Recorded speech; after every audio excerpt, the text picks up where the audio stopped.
the very far north of Scotland boasts some of the remotest and most beautiful landscape in the entire country. It's easy to feel dwarfed by the scale of things out here. Beyond the mountains, the ever-widening horizon seems to stretch to infinity, making you feel somehow lost in this vast landscape. Scotland is studded with lochs, over 30,000 of them at the last count. And to appreciate them better, I'm on a loch-hopping journey across Scotland, exploring the long fjord-like sea lochs around the coast, crossing the great freshwater lochs of the Highlands and discovering the secrets of the many lochans that scatter the open moors.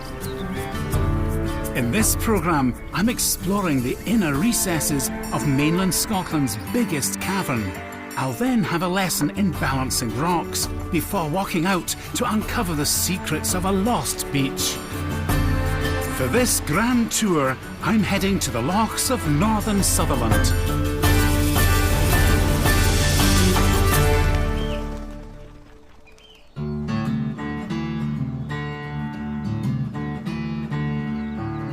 My journey starts in the countryside around Loch Hope, heads north and then west to the dark waters of Loch Erbol, west again to the Kyle of Durness and on to Kinloch Burvey, from where a trek across the moors leads to the Atlantic coast and the wonderful expanse of Sandwood Bay. This is Loch Hope, which stretches for 9 kilometres south into the remote heart of Sutherland. Standing guard over its waters is Ben Hope, Scotland's most northerly Munro. Here the landscape is immense and seemingly inhospitable, but despite its vast emptiness, it's been home to people since the earliest times, as the beautiful Iron Age broch of Dundonegale amply demonstrates. The broch is about 2,300 years old and is said to be named after a Pictish king called Dornadilla. Now, at least that's according to George Buchanan, the 16th century scholar and grim-faced tutor to the young King James VI. Now, Buchanan wanted to include Dornadilla in his list of ancient Scottish kings. According to Buchanan, Dornadilla lived in the 3rd century, and by a miracle, there's even a portrait of him hanging in Holyrood Palace. Now, somewhat improbably, the artist has given Dornadilla a rather flamboyant and rakish air with a magnificent moustache, which hardly seems, well, true to life. But the point wasn't representational accuracy, it was to demonstrate the incredible 2,000-year-old lineage of the Stuart kings. And a handsome bunch they were. But in reality, we know nothing for certain about this mythological warrior and his connection to the broch, which is so old that its origins predate written history. Ian McLean is something of a broch expert. He gives me an insight into these mysterious structures. Brochs are somewhere between 400 BC and 200 AD. But like most modern buildings, they go through multiple phases of use and reuse. Any idea how old this one is? This one's probably about 200 BC onwards, but really without more archaeology we couldn't tell that for sure. We're looking at particular things like the triangle lintel and the height of the broch to tell that it was possibly built early on. And how many are there in Scotland? There are about 500 brochs in Scotland, but most of them are concentrated in the north and northern Isles of Scotland, so it's a truly northern phenomenon really. We don't really know why they were built, but we do know that not everybody lived in a broch, which kind of speaks a little bit of social stratification, that this is an elite structure that belonged to, say, a clan chief, and he ruled it over, lorded it over the people who lived around in this landscape. So it's a community monument, if you like, a bit like an early precursor to a castle. Ian is passionate about these ancient structures, which he says were built at strategic points in the landscape. To reimagine those times, he's developing a project to build a unique 21st century version of a broch. So as you can see, it's a huge dry stone tower, 13 metres high. It's also got a settlement around it. So it's not just a broch, it's a whole nucleated settlement here that's here. It's an amazing thought, it really is. Imagine that rebuilt brand new. You can chip in if you want.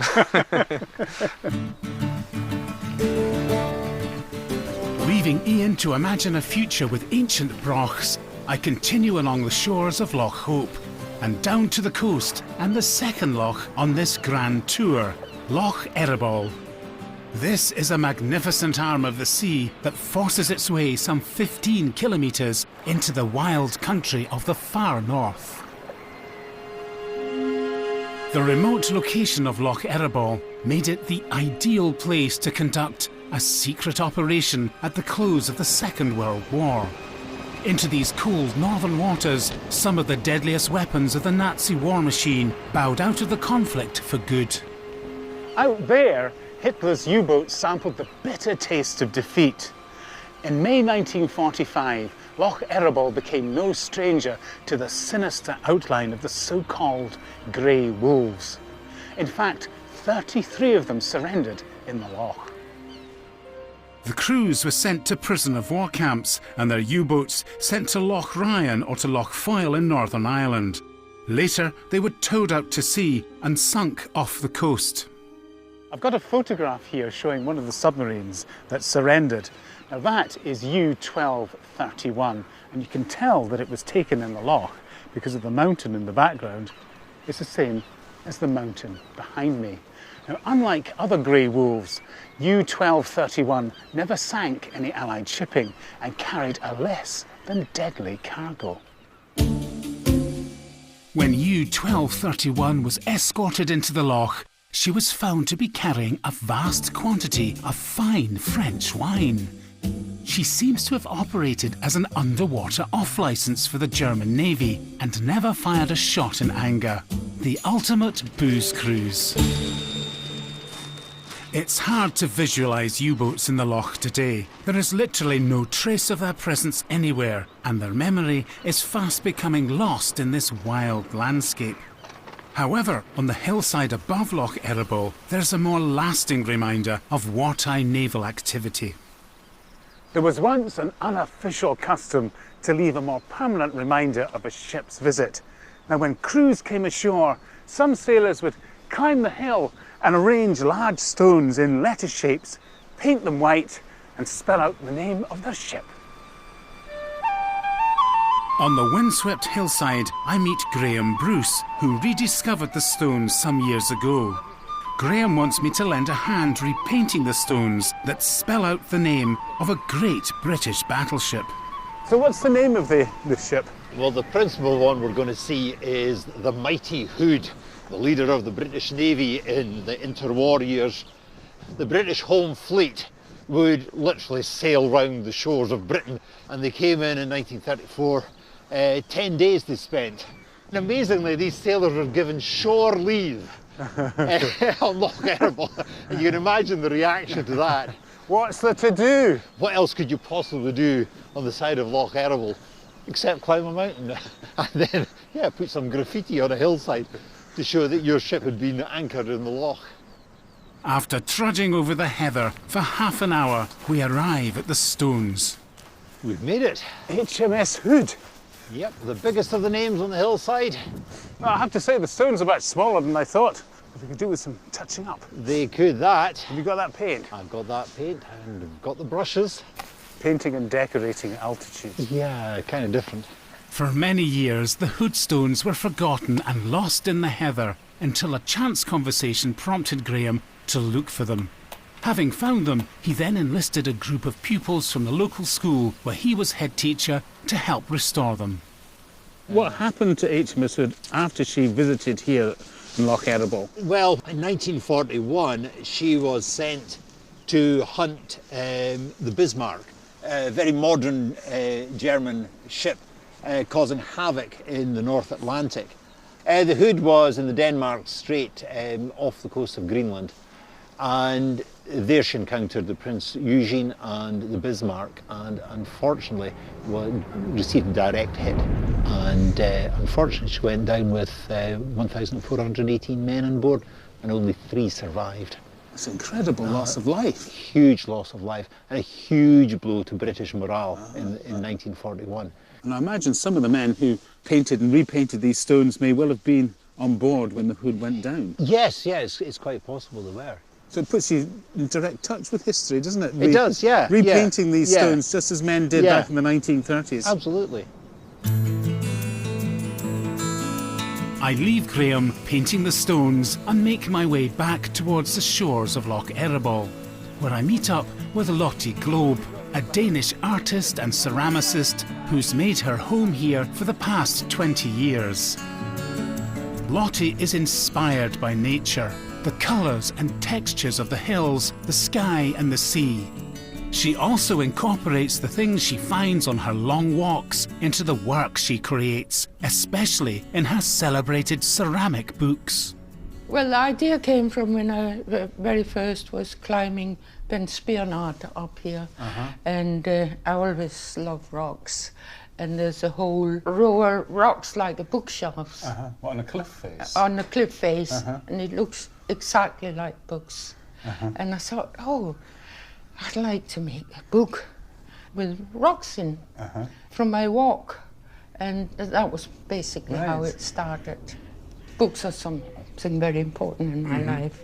And thinking about that, one day maybe they will get extinct. And it's all to do with the book being fossilized and So it lives forever. lives forever. All kinds of found objects go into Lotte's books. Bones, stones and the soil beneath her feet. These are all local rocks from Ben Hope, so I might... This is from Ben Hope. Yeah, So is this book going to be called A Book of Hope? yeah, exactly. Lotte also likes to include fragments of her own writing, which she slips between the ceramic pages. That's secret. Right, Yeah. okay. You can only... It's in feel- Danish, is it? Yeah. you can feel the thoughts when you Right, hold the book when right. it's finished. Back outside, Lotte leads me to a miniature broch, which she's had built to display some of her books after being fired in a kiln hot enough to melt rock. This was the very first book I made. Wow. The very, very first book. And it's the best. It's the best, the first and the best. Look at the quartz, it's amazing. Yeah, it's just beginning amazing. to melt. You were talking earlier about trying to make books immortal, and they do. They look like great fossils in the landscape. Yeah, yeah, Looks as if they've always That's been it. here, yeah, just waiting to be found and understood. yeah. Leaving Lotte to her ceramics, I continue around the loch. As elsewhere in the Highlands, the single-track road has its own protocol for drivers, which can present difficulties for visitors. Back in the heady summer of 1969, one of those visitors was John Lennon of the Beatles. Unlikely as it may seem, he was driving along this road with his 2 kids and his new wife, Yoko Ono. Just as surprisingly, their car wasn't John Lennon's famous psychedelic Rolls-Royce, but a very modest Austin Maxi. It was a wet day and rain was falling heavily. Suddenly, a car approached at speed in the opposite direction. Lennon panicked, swerved and went off the road. The car was a write-off. Lennon, Yoko and the kids were sent to Golspie Hospital.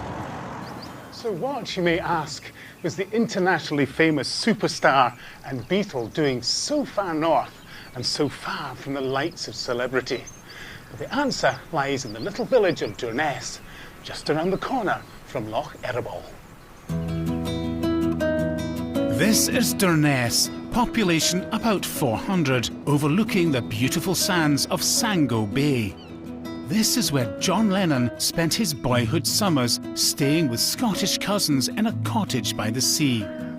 The original house has been rebuilt since then, but a plaque on the wall commemorates the Lennon connection. Now, it's amazing to think of young Lennon running around on the sands down here, barefoot with his bucket and his spade, and playing with local kids and having the time of his life. Now, it's said that when he was here, he felt more Scottish than English, and even called himself Jock Lennon. When John Lennon returned in 1969 to reclaim his childhood, and to hide from the world, he'd have known all about the greatest hidey hole of all, the strange, eerily evocative Smoo Cave, which is just a kilometre along the coast from Sango Bay. Now, the name Smoo is thought to derive from an old Norwegian word, smuga, which means a hiding place. And it shares the same root as the English word to smuggle. And we all know how much smugglers just love hiding things in caves. Below the path, a narrow inlet penetrates the cliffs. This feature is called Gia Smoo and was formed by the sea eroding the soft limestone rocks on the cliffs here. Smoo is one of the most popular cave sites in the entire country. The novelist Sir Walter Scott came here in 1814 by boat and wrote about its wonders. And indeed today it is still a wonder to behold. Showing me around is local caving expert Fraser Eady. So Fraser, it's absolutely huge, this cave. It's the biggest one I've seen in Scotland anyway. Yep, and you've got the opening there, that's about 65 feet high by about 45 foot wide. And was it a sea cave at one time? This was made by the sea. This is only a small fragment of the cave. The cave used to go all the way out to sea, and you can see the ceilings collapsed all the way back to here. The giant sea cave is only part of the complex of caverns at Smoo. Fraser wants to show me more and leads me towards a dark opening, the entrance to a subterranean river where we cross the waters of an underground loch. That's amazing, Fraser. This chimney opening up above us on the roof of the cave, that's an incredible height above our heads. Now, usually, Paul, we've got a waterfall thundering down here, fills the whole wall, but we've not had rain for 3 or 4 weeks, so it's very unusual to see the cave like this. Well, what height is that above our heads then? 150 foot up there. And there's a 150-foot waterfall normally inside this cave. Thunders in here. Sounds like a train. Amazing. I think that's connected to a local character, is it not? Yeah, so McMurdo, he was a hitman for the Clan Mackay in the 16th century. And he used to kill these people by throwing them down into the waterfall. This way of disposing of unwanted bodies or people that didn't agree with the chief of Clan Mackay. He was very efficient. 18 people or so he threw down here. Did he really? Yeah. Shrugging off thoughts of grisly murder, we land on the other shore and make our way deeper underground. The tunnel ends where water bubbles to the surface in a clear pool. Fraser shows me what looks like a handful of wet sand, but to him, it's an important clue to understanding the history of Smoo Cave. That's charcoal that's washing out the back of the cave, yep. How did If that you've get got there? charcoal in the cave, then it comes from fire. Someone's been building a fire in the cave. So you think that in the distant past, there are parts of the cavern which are no longer accessible were being used by human beings? Exactly, yep.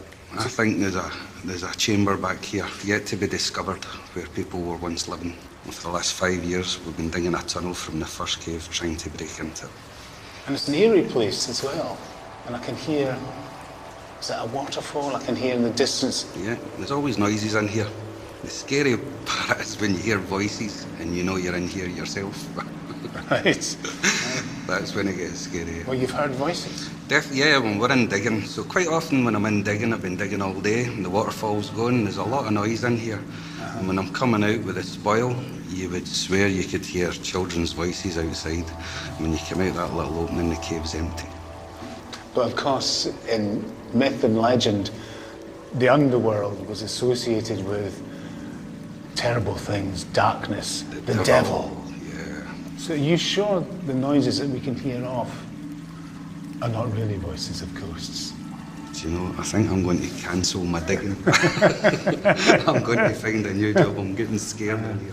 But it no, isn't- I don't think so. But there's lots of legends, and I think every cave has that legend, you know. Smugglers, the devil, you know. From the secrets of Smoo Cave and its association with the Dark Lord himself, I'm glad at last to be back in the fresh air, where I head to Balnakeil Bay, which marks the entrance to the extraordinary sandy shallows of the Kyle of Durness. At low tide, the sands of the Kyle are exposed, creating a maze of channels and rivulets.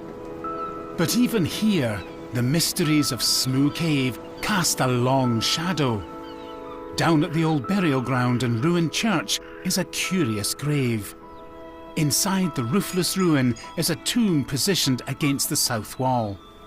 Aha, now this is what I've been looking for. This tomb is much more ornate than any of the graves outside.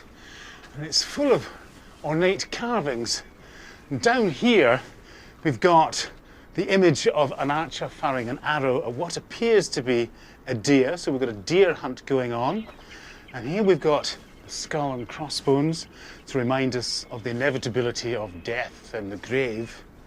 And a strange inscription which seems to read, "Donald McMurtchow here lies low, ill to his friends and worse to his foe, but true to his master through wealth and woe." It's very curious indeed. According to local legend, or one of them at least, McMurtchow is none other than the mass murderer who disposed of his victims down the sinkhole of Smoo Cave on the orders of his master, the Earl of Ray.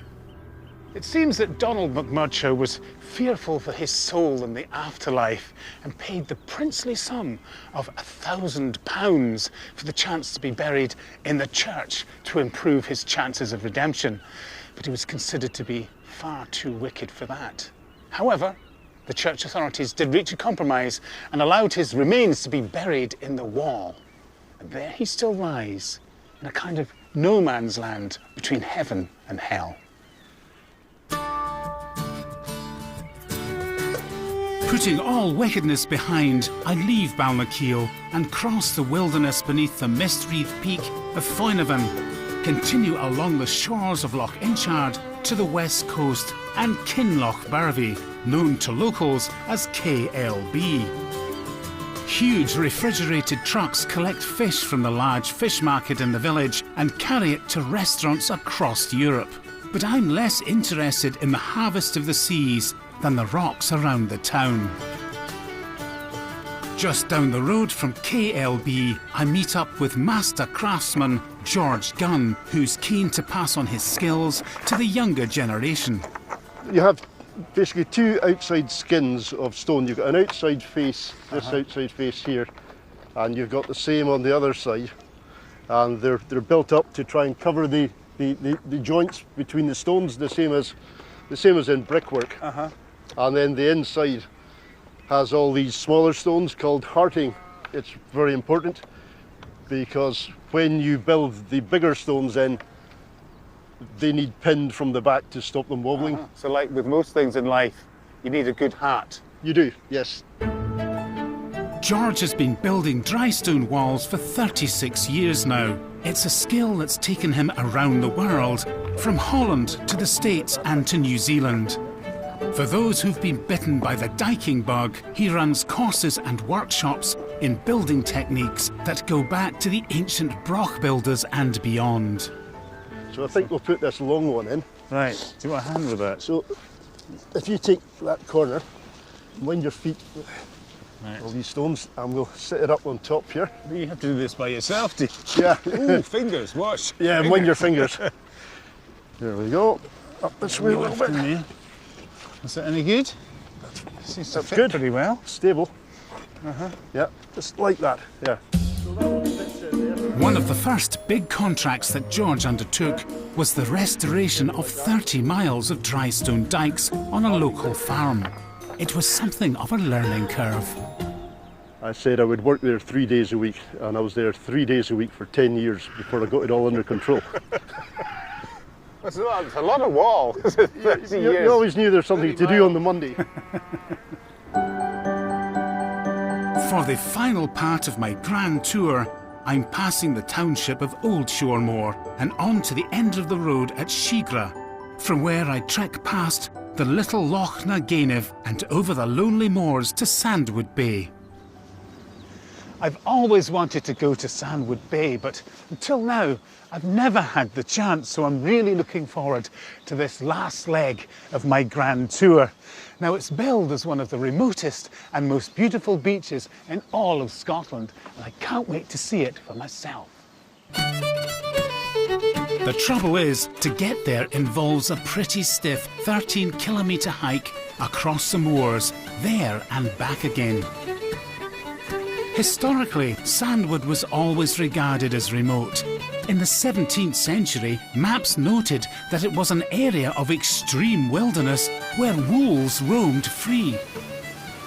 Fortunately, no wolves have been seen here for at least 400 years, so I should be fine, I hope. After a walk of almost 1.5 hours, I get my first glimpse of Sandwood Bay and a loch not far from the dunes.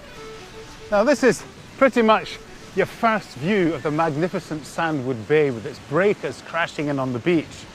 And over here, we've got Sandwood Loch, and despite it being so close to the sea, it's actually fresh water. Now, since Neolithic times, this place has been home to hundreds and hundreds of generations of people, but for the last 200 years or so, it's been pretty much completely deserted, and there are just a couple of ruined shepherds' cottages, ruined walls and sheep banks to testify that people ever lived here at all. It's utterly deserted.